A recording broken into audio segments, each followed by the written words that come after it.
तो चलिए आज हम लोग सेमेस्टर 1 का एक बहुत इंपॉर्टेंट टॉपिक चर्चा करेंगे ग्राम स्वराज्य के विषय में। ग्राम मतलब गांव और स्वराज्य का मतलब अपना राज्य। ठीक है, यह जो कॉन्सेप्ट है ग्राम स्वराज्य, ये कहने का मतलब यह है कि ये प्रतंत्र में संभव नहीं, मतलब गुलाम में संभव नहीं था। ग्राम स्वराज्य का मतलब होता है कि हमें गांव की जो शासन व्यवस्था चलाने का अधिकार दिया जाए, हमारे ऊपर किसी का नियंत्रण न हो, हम अपने से नियम कानून व्यवस्था को हम चला सके, इसी को बोलते हैं ग्राम स्वराज्य। देखिए, ये ग्राम स्वराज्य का जो कॉन्सेप्ट है वो हमारे बापूजी का है। किनके द्वारा ये लाया गया है? बापूजी का, यानी महात्मा गांधी जी, हमारे नेशनल फादर, राष्ट्रपिता जिसको हम लोग बोलते हैं। उनका मानना था कि देश का विकास तभी संभव है जब गांव का विकास होगा। क्यों? क्योंकि गांव से जो लोग होते हैं वो डायरेक्ट जुड़े होते हैं। गांव में किसान रहते हैं, गरीब लोग रहते हैं, वो अनाज को उपजाते हैं। तो जब तक हम गांव का विकास नहीं करेंगे, उसको मूलभूत सुविधा नहीं देंगे, उसको शासन व्यवस्था में भागीदारी हम नहीं बनाएंगे, तब तक हमारा देश आगे नहीं जाएगा। इसलिए गांधी जी का दिमाग का ऊपर है ग्राम स्वराज्य। इसीलिए जब संविधान का निर्माण किया गया तो एक उसमें प्रावधान है नीति निर्देशक तत्व। एक मौलिक अधिकार है, नीति निर्देशक तत्व है, मौलिक कर्तव्य है। तो ग्राम स्वराज्य के विषय में आपको नीति निर्देशक तत्व, डायरेक्टिव प्रिंसिपल जिसको बोलते हैं, उसमें यह चर्चा किया गया है। ठीक है, कि ग्राम है ना, ग्राम सभा का गठन होना चाहिए, पंचायती राज सिस्टम के विषय में बात किया गया है। ठीक है, ये सब आपको जो है सो नीति निर्देशक तत्व में वर्णन है। क्यों गांधी जी ये क्यों लाना चाहते थे? ग्राम स्वराज्य को क्यों इस तरह का बढ़ावा देना चाहते थे? क्योंकि उनका मानना था कि जो मूलभूत लोग होते हैं, जो हमारा देश का हृदय है, वो गांव है। यानी हमारा भारत की जो आत्मा है वो गांवों में बसती है। आप ही सोचिए न, गांव में कितना बढ़िया सभ्यता संस्कृति होता है, सब लोग मिलजुल के रहते हैं। आपके घर में कोई प्रयोजन है तो गांव के लोग आपके पास घर में आ जाएंगे, मदद करते हैं, आप भोज में शामिल होते हैं, एक दूसरे को कोऑपरेट करते हैं, मिलजुल के खाते पीते रहते हैं। ठीक है, और गांव के जो लोग होते हैं बहुत परिश्रमी होते हैं, अनाज उगताते हैं, चाहे वो गेहूं हो, धान हो, आपका तेल हो, जो भी सरसों जिसको बोलते हैं, सब तरह के सब्जियां उपजाते हैं। तो जब तक हम गांव का विकास नहीं करेंगे, जहां से हमारी भारत की आत्मा जुड़ी है, तब तक हमारा देश का विकास नहीं हो सकता है। प्यारे स्टूडेंट्स, देखिए, ये ग्राम स्वराज्य का कॉन्सेप्ट गांधी जी का कब पूरा हुआ? जब सबसे पहले नागौर राजस्थान में पंचायती राज व्यवस्था लागू हुआ। पंचायती राज व्यवस्था लागू होने के बाद गांधी जी का यह सपना स्वीकार हुआ। क्योंकि आप सोचिए, माननीय प्रधानमंत्री नरेंद्र मोदी जी तक आपको कोई बात पहुंचाना है तो नहीं पहुंच पाएगा। आप मिल पाइएगा मोदी जी से डायरेक्ट? नहीं मिल पाइएगा, आपको बहुत समय लग जाएगा। लेकिन आपके गांव के जो जनप्रतिनिधि हैं, वार्ड परिषद, मुखिया, सरपंच, तो आप उनसे मिल सकते हैं, अपनी बातों को रख सकते हैं, है कि नहीं? यानी आप जो है मुखिया जी से अपने गांव में जाकर के मिल सकते हैं, उनके पास अपनी बातें को रख सकते हैं। इसीलिए शासन व्यवस्था में जनता की भागीदारी हो, एक सामान्य जो गांव का लोग है वो भी शासन व्यवस्था में शामिल हो। आप एमपी चुनाव लड़ने में बहुत धन पैसा खर्च होता है ना, लोग भाग नहीं लेते, लेकिन मुखिया के चुनाव में गांव के लोग भाग लेते हैं। उनको लगता है हम वार्ड परिषद में खड़ा होंगे तो खड़ा हो सकता है, तो चुनाव में भागीदारी उनकी हो जाती है। ठीक है, भले वो निचले स्तर का है जहां से लोग जुड़े हुए। तो ये जो कॉन्सेप्ट है, ये पूरा कब हुआ? जब देश में पंचायती राज व्यवस्था लागू हुआ। देखिए, शासन व्यवस्था चलाने का मान लीजिए 3 स्तर है, केंद्र, राज्य और एक आपका पंचायत। ठीक है, जो चुनाव जो जनरली हम लोग को देखा जाता है, जो होता है वो 3 के लिए होता है ना। आ जाइए, 3 के लिए होता है ना। एक लोकसभा का चुनाव होता है, एक राज्यसभा का चुनाव होता है और एक पंचायत का चुनाव होता है। यही चुनाव होता है ना, ध्यान रखिएगा चीजों को। जैसे जब लोकसभा का चुनाव होता है तो उसमें क्या बनते हैं? प्रधानमंत्री बनते हैं। जब विधानसभा का चुनाव होता है, समझ लीजिए, कहने का मतलब है कि केंद्र स्तर पर 2 चुनाव होते हैं, जैसे लोकसभा और राज्यसभा का। राज्य स्तर पर विधानसभा और पंचायत चुनाव। ठीक है, तो लोकसभा का जो चुनाव होता है उसमें प्रधानमंत्री जी बनते हैं, देखते ही होंगे आप लोग। राज्यसभा का चुनाव होता है, उसमें एक हमारे जो जनप्रतिनिधि है वो चुन के उनको भेजते हैं। विधानसभा का चुनाव जब होता है तो राज्य में मुख्यमंत्री बनते हैं। जैसे अभी हिमाचल प्रदेश में चुनाव हुआ, गुजरात में चुनाव हुआ, तो अभी वहां पर मुख्यमंत्री बनेंगे। जैसे हिमाचल प्रदेश में वर्तमान में बीजेपी की सरकार थी, तो वहां पर हार गई है, अब कांग्रेस की सरकार बनेगी हिमाचल प्रदेश में। गुजरात में बीजेपी जी की सरकार थी, भारतीय जनता पार्टी की, अभी वहां पुनः जो है सो बीजेपी फिर आ गई है। तो हो सकता है कि वो मुख्यमंत्री बदले वहां पर, हो सकता है कि वही मुख्यमंत्री कंटिन्यू रहेगा, लेकिन हिमाचल प्रदेश में बदल जाएगा। क्यों भाई? क्योंकि वहां पर कांग्रेस जीता है, हाथ छाप वाला। ठीक है ना। तो विधानसभा का चुनाव के द्वारा किसका चुनाव हो जाता है भाई? मुख्यमंत्री, सीएम, चीफ मिनिस्टर।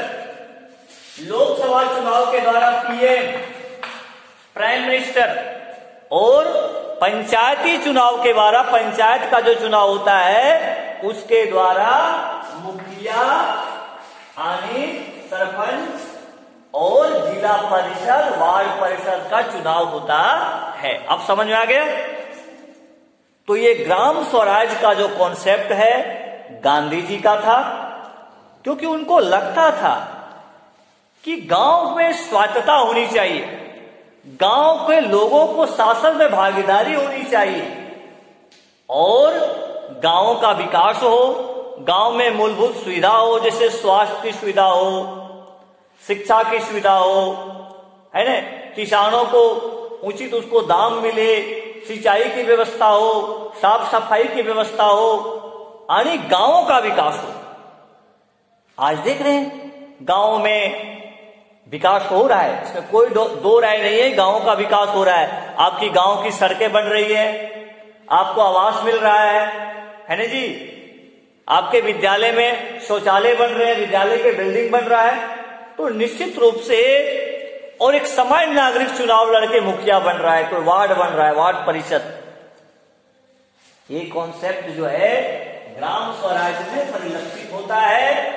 और मैंने अभी आपको बताया कि सबसे पहले पंचायती राज व्यवस्था कहां लागू किया गया था? राजस्थान में लागू किया गया था। राजस्थान के जो नागौर है ना, वहां पर जो है सबसे पहले, कई बार मैं देखा हूं बीपीएससी, जेपीएससी के एग्जाम में, परीक्षा में क्वेश्चन पूछा गया है कि पंचायती राज व्यवस्था सबसे पहले कहां पर लागू किया गया था? तो राजस्थान में। यदि आपको कभी दोबारा पूछा जाए तो इस तरह का जवाब दीजिएगा। कोई दिक्कत समझ में आए कि नहीं? हाँ, तो यही ग्राम स्वराज है। और सेमेस्टर 1 के सिलेबस में ये आपको पढ़ना भी है कि ग्राम स्वराज मतलब क्या होता है। ग्राम मतलब गांव और स्वराज मतलब अपना राज्य। हम जैसा चाह रहे हैं, गांव का विकास करना चाह रहे हैं, वैसा हम करें, वैसा काम करने की हमको जो है सो अधिकार दिया गया है।